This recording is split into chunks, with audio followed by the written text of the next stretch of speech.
नमस्कार, जोहार, स्वागत है आपका डिजिटल झारखंडी समाचार में। चलिए झारखंड की आज की बड़ी और तमाम मुख्य खबरों पर बात करते हैं, पर उससे पहले आपसे छोटी सी अनुरोध है कि कृपया वीडियो को एक प्यारा सा लाइक अवश्य कर दीजिएगा, क्योंकि आपका एक लाइक करना ही हमारे मेहनत का फल होता है। तो चलिए शुरुआत करते हैं झारखंड की आज की पहली और बड़ी खबर से। इस वक्त की बड़ी खबर झारखंड से आ रही है, जहां पर झारखंड में रघुवर दास फिर से ले ली है बीजेपी की सदस्यता। आते ही कर दिया बहुत बड़े ऐलान, झारखंड में बढ़ेगी अब सियासी तापमान। और 14 महीने बाद घर लौटे हैं रघुवर दास। बीजेपी की सदस्यता ग्रहण करते ही भरी हुंकार, कहा कि झारखंड की अस्मिता और संस्कृति पर हो रहा है हमला। दरअसल रघुवर दास ने झारखंड में एक नया इतिहास रचा था। वे झारखंड एकमात्र सीएम है जिन्होंने अपना 5 साल का कार्यकाल पूरा किया है। हालांकि अक्टूबर 2024 में उन्हें पार्टी से इस्तीफा देना पड़ा। वे उड़ीसा के राज्यपाल बनाए गए थे, लेकिन 14 महीने बाद रघुवर दास एक बार फिर से बीजेपी में शामिल होकर के सक्रिय राजनीति में आ गए हैं। रांची में पार्टी ज्वाइन करने के बाद रघुवर दास पहुंचे तो समर्थकों ने उनका जोरदार से स्वागत किया। भाजपा कार्यालय में आयोजित सदस्यता ग्रहण कार्यक्रम को भव्य रूप से दिया गया। यहाँ पार्टी समर्थकों के बीच रघुवर दास मोटरसाइकिल पर सवार होकर के पहुंचे। और आपको बताते चले कि उन्होंने ये भी कहा कि झारखंड की जनता ने गठबंधन सरकार को अपना जनादेश दिया है। हम जनादेश का सम्मान करते हैं। हम उम्मीद करते हैं कि सरकार लोगों से किए गए वादों को पूरा करेगी। हम उन्हें अपने वादों को पूरा करने के लिए 2-3 महीने का समय देंगे। यदि सरकार ऐसा करने में विफल रहती है तो हम सड़कों पर उतरेंगे। झारखंड से और एक बड़ी खबर आ रही है, जहां पर झारखंड में सरकार के कर्मचारियों को सीएम हेमंत सोरेन का बहुत बड़ा तोहफा। स्वास्थ्य बीमा योजना को दी मंजूरी और मिलेगा 10 लाख तक का कवरेज। दरअसल राज्यकर्मियों को स्वास्थ्य बीमा योजना का लाभ जल्द ही मिलेगा। इसमें कुछ गलतियां थी जो दूर कर दी गई है। वहीं मुख्यमंत्री हेमंत सोरेन ने इस योजना को लागू करने के प्रस्ताव पर अपनी स्वीकृति प्रदान कर दी है और अब इस पर मंत्रिपरिषद से स्वीकृति लेकर के इसे लागू किया जाएगा। स्वास्थ्य बीमा के तहत राज्यकर्मियों को 5 लाख का कवरेज दिया जाएगा। वहीं गंभीर बीमारी में 10 लाख रुपए तक का कवरेज मिलेगा। 5 लाख से ज्यादा के कवरेज का भुगतान कॉर्पस फंड के माध्यम से किया जाएगा। और आपको बताते चले कि इस योजना के अंतर्गत राज्य विधानसभा के वर्तमान सदस्य, राज्य की सभी सेवाओं के कर्मियों, सेवानिवृत्त कर्मियों तथा उनके परिवार के उन पर आश्रित सदस्यों को मिलेगा। और राज्य कर्मियों, सेवानिवृत्त कर्मियों के दिव्यांग आश्रितों को आजीवन स्वास्थ्य बीमा का लाभ प्रदान किया जाएगा। गंभीर बीमारियों के मामलों में लोगों को इस योजना से 10 लाख रुपए तक का हेल्थ कवरेज प्राप्त होगा। झारखंड में मैया सम्मान की राशि नहीं मिलने से महिलाओं में रोष। हजारीबाग के इचाक में प्रखंड मुख्यालय का घेराव, डीसी ने कहा कि जल्द समाधान होगा। दरअसल हजारीबाग के इचाक प्रखंड में मैया सम्मान योजना की राशि न मिलने से नाराज महिलाओं ने प्रखंड मुख्यालय का घेराव किया। महिलाओं का कहना है कि वे लंबे समय से कंप्यूटर ऑपरेटर के पास चक्कर लगा रही है, लेकिन समस्या का समाधान नहीं हो रहा है। और आक्रोशित महिलाओं ने चेतावनी दी है कि अगर जल्द समाधान नहीं हुआ तो बड़ा आंदोलन किया जाएगा। इचाक आंदोलनकारी के समझाने पर महिलाएं वापस लौट गई। और हजारीबाग की डीसी नैन्सी सहाय ने बताया कि यह समस्या सभी प्रखंड मुख्यालयों से आ रही है। उन्होंने कहा कि पोर्टल में कुछ बदलाव और तकनीकी समस्याओं के कारण विलंब हो रहा है। डीसी ने महिलाओं से धैर्य रखने की अपील करते हुए आश्वासन दिया कि योग्य लाभार्थियों को जल्द ही योजना की राशि मिल जाएगी। झारखंड से और एक ब्रेकिंग न्यूज आ रही है, जहां पर रघुवर दास पर झारखंड मुक्ति मोर्चा का कटाक्ष। हेमंत की गेंद पर आउट हो चुके खिलाड़ी को लेकर के आई भाजपा। दरअसल पूर्व मुख्यमंत्री रघुवर दास द्वारा दोबारा भाजपा की सदस्यता लेने पर सत्तारूढ़ी झारखंड मुक्ति मोर्चा के महासचिव सुप्रियो भट्टाचार्य ने व्यंग करते हुए कहा है कि भाजपा उस खिलाड़ी को फिर से बल्लेबाजी कराने के लिए लेकर के आई है जिसे वर्ष 2019 में हेमंत सोरेन ने आउट कर दिया था। इसके बाद इलाज के लिए उन्हें उड़ीसा भेजा गया। और आपको बताते चले कि उन्होंने कहा कि रघुवर दास खुद कहते रहे हैं कि वहां वे भाजपा कार्यकर्ता के रूप में अपनी सेवा दे रहे थे। ऐसी बातें राज्यपाल को नियुक्त करने वाली राष्ट्रपति के पास भी जरूर पहुंची होगी। संवैधानिक पद पर बैठा राज्यपाल सार्वजनिक रूप से ऐसी बातें करे तो यह लोकतांत्रिक और संविधान के लिए बड़ी विचित्र स्थिति है। और भाजपा के प्रदेश कार्यकारी अध्यक्ष रविंद्र राय ने रघुवर दास के सदस्यता ग्रहण के मौके पर राहु और केतु के मिलन की बातें कही। अब वही बता पाएंगे कि राहु केतु कौन है। उन्होंने इस मौके पर पूर्व सीएम अर्जुन मुंडा, चंपई सोरेन और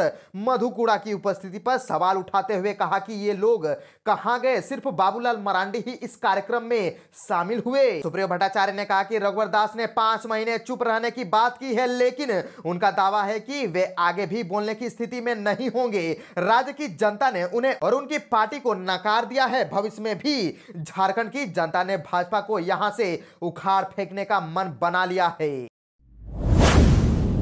धनबाद में पुलिस सुरक्षित नहीं, आम आदमी का क्या होगा? जयराम बोले कि अपराधियों का मनोबल कितना ऊंचा कि डीएसपी पर भी हमला कर दिया। दरअसल डुमरी विधायक जयराम महतो धनबाद के शहीद निर्मल महतो मेडिकल कॉलेज अस्पताल का निरीक्षण करने पहुंचे। इस दौरान उन्होंने धनबाद के बागमारा स्थित हॉस्पिटल आउटसोर्सिंग में हुई हिंसक झड़प पर कहा कि यहां पुलिस भी सुरक्षित नहीं है। जब पुलिस का यह हाल है तो आम आदमी का क्या होगा? अगर आम व्यक्ति कोयलांचल में न्याय की बात करेगा तो उसके साथ लगता है कि क्लेम किया जाएगा। दरअसल हिल टॉप आउटसोर्सिंग पर वर्चस्व को लेकर के कंपनी के समर्थकों और रैयतों के बीच हुए खूनी संघर्ष में डीएसपी पुरुषोत्तम कुमार सिंह गंभीर रूप से घायल हैं। और आपको बताते चले कि उन्होंने कहा कि मुख्यमंत्री समेत तमाम जो हमारे मंत्रीगण हैं और पुलिस प्रशासन के जो सर्वोच्च पदाधिकारी हैं उनको संज्ञान में लेते हुए इस दिशा में त्वरित कार्यवाही करनी चाहिए और माफियाओं का अंत आवश्यक है।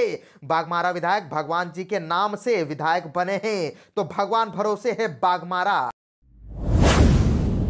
चलिए बात कर लेते हैं झारखंड के मौसम की। तो झारखंड में तेजी से गिर रहा है तापमान। 11 जिलों में घने कोहरे को लेकर के मौसम विभाग ने अलर्ट जारी कर दी है। दरअसल झारखंड के रांची समेत राज्य भर में कनकनी भरी ठंड का प्रकोप जारी है।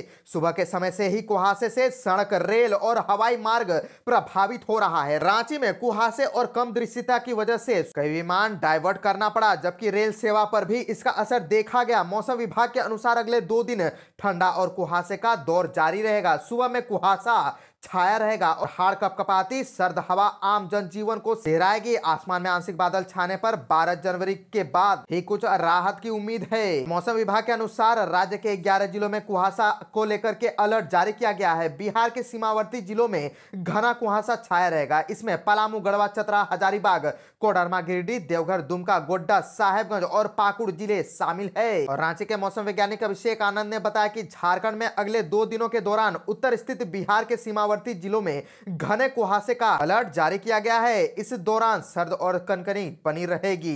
तापमान में ज्यादा बदलाव नहीं होगा। हवा की गति बढ़ने पर कनकनी में और वृद्धि हो सकती है, लेकिन एक और नए पश्चिमी विक्षोभ आने के कारण 11 जनवरी के बाद बादल छाने के कारण न्यूनतम तापमान में वृद्धि होने का अनुमान है।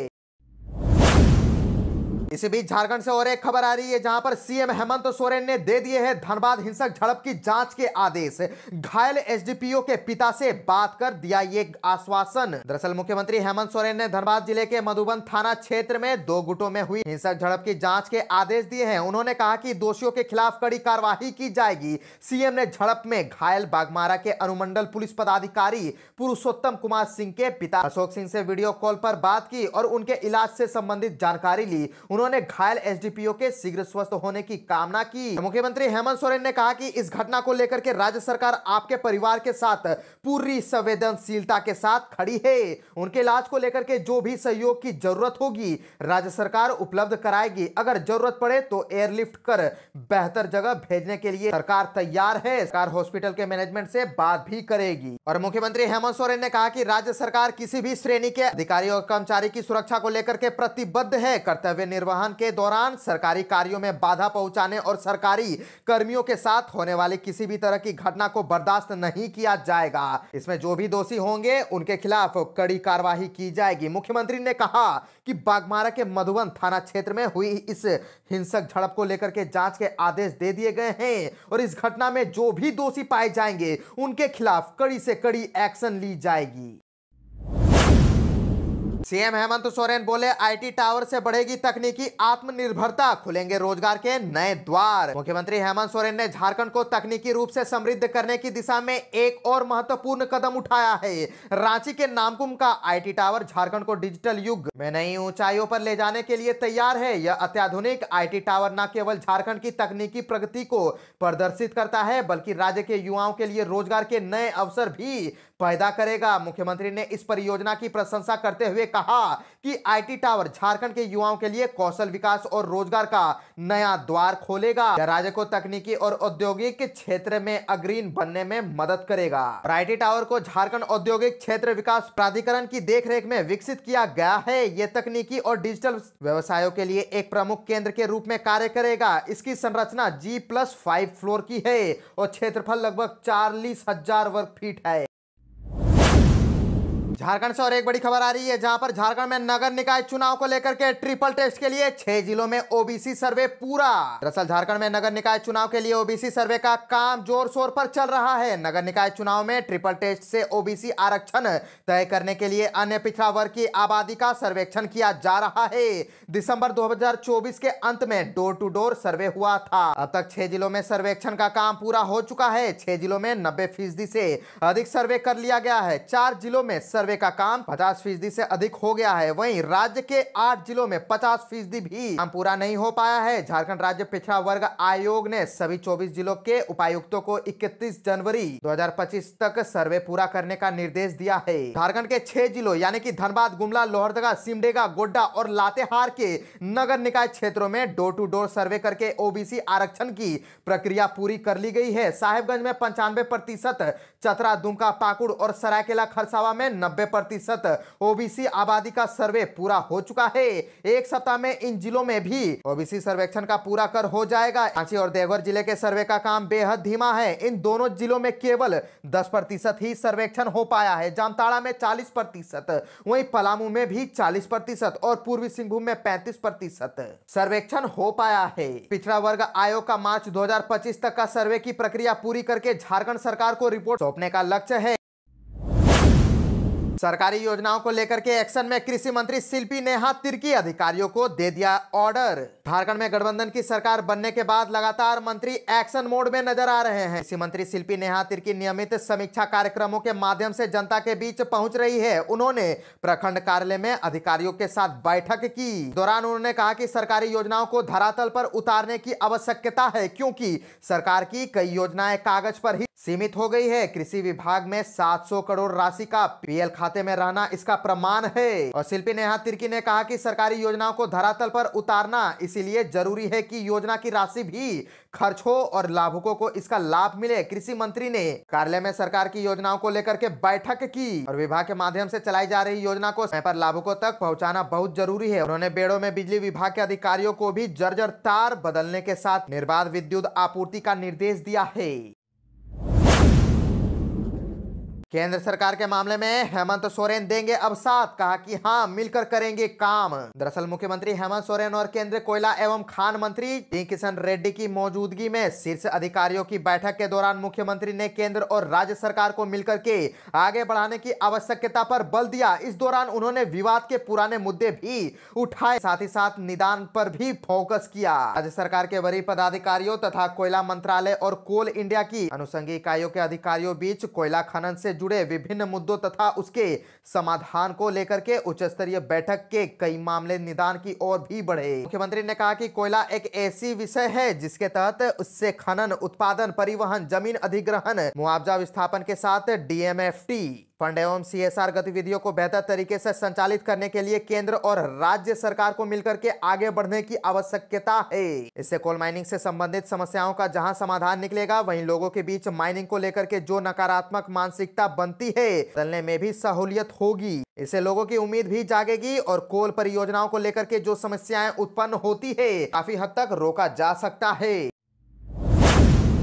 हेमंत सोरेन बोले कि धनबाद की झील बनेगी आकर्षक पर्यटन स्थल, झारखंड को टूरिज्म हब बनाने का निर्देश। दरअसल मुख्यमंत्री हेमंत सोरेन ने कहा कि झारखंड में पर्यटन की अपार संभावनाएं हैं। राज्य सरकार धनबाद जिले की तोपचाची झील को एक आकर्षक पर्यटन स्थल के रूप में विकसित करने के लिए बेहतर कार्य योजना के साथ आगे बढ़ रही है। तोपचाची लेक का पर्यावरण के अनुरूप सौंदर्यीकरण करा करके बेहतरीन पर्यटन स्थल के रूप में पहचान दिलाना राज्य सरकार की प्राथमिकता है। झारखंड प्रकृति की आंचल में बसा राज्य है। आने वाले दिनों में झारखंड पर्यटन हब के रूप में पहचाना जा सकेगा। इसके लिए पर्यटन विभाग, वन विभाग और नगर विकास विभाग समन्वय स्थापित कर टूरिज्म को बढ़ावा देने के लिए प्रतिबद्धता के साथ कार्य करे। कांके रोड स्थित मुख्यमंत्री आवासीय कार्यालय में अधिकारियों ने तोपचांची झील को पर्यटन स्थल के रूप में विकसित किए जाने संबंधित कार्य योजना का पीपीटी प्रेजेंटेशन मुख्यमंत्री के समक्ष दिया। मुख्यमंत्री हेमंत सोरेन तोपचांची लेक को विकसित किए जाने संबंधित प्रारूप के हर पहलू से अवगत हुए तथा बिंदुवार जानकारी लेते हुए अधिकारियों को कई महत्वपूर्ण सुझाव एवं निर्देश दिए।